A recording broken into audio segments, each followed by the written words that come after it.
Let's start in Okinawa, Japan, a small island, isolated, that developed a unique martial art. An art that means empty hands. Kara means empty. Ti means hand. It's a philosophy. It means you don't need external weapons. You are the weapon. Your body, your mind, your spirit.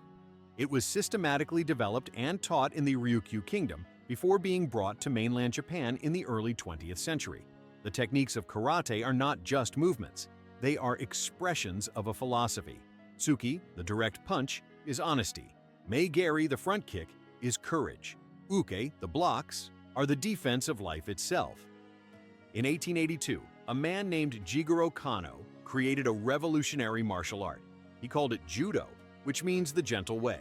But this gentleness hid a profound truth. Jigoro Kano was a Japanese educator who studied traditional jiu-jitsu and realized it was too dangerous and brutal. He wanted to create a martial art that could be practiced safely while still developing the body and mind.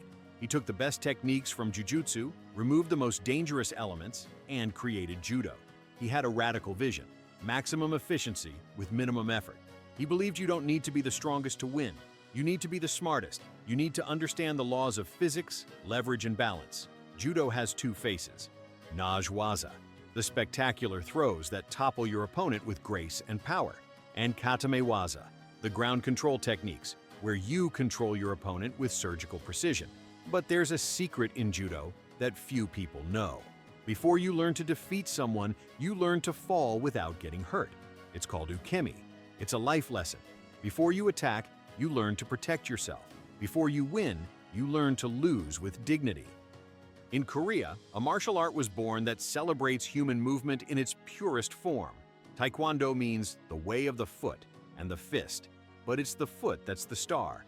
After Korea's liberation from Japanese occupation in 1945, a military general named Choi Hong-hee wanted to create a uniquely Korean martial art.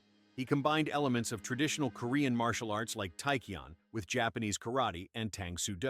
In 1955, he formalized this new art and named it Taekwondo. The kicks of Taekwondo are like a dance. Dolyo Chagi, the circular kick that rotates your entire body. Yopchagi, the lateral kick that explodes with power.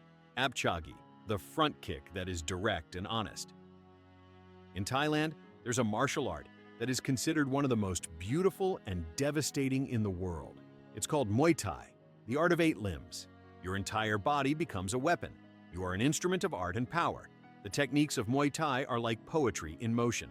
Sock clap, the rotating elbow strike that is so powerful it can end a fight in one blow.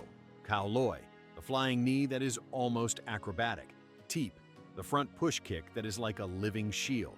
But before each fight, there's a sacred ritual called Wai Kru. It's a dance that can last several minutes, sometimes up to 10 minutes in special occasions. It's not just a warm-up, it's a tribute to the masters, a meditation, a preparation of the soul for battle. It's like the fighter is conversing with the spirits of their ancestors. In ancient China, a martial art was born that is more than a martial art.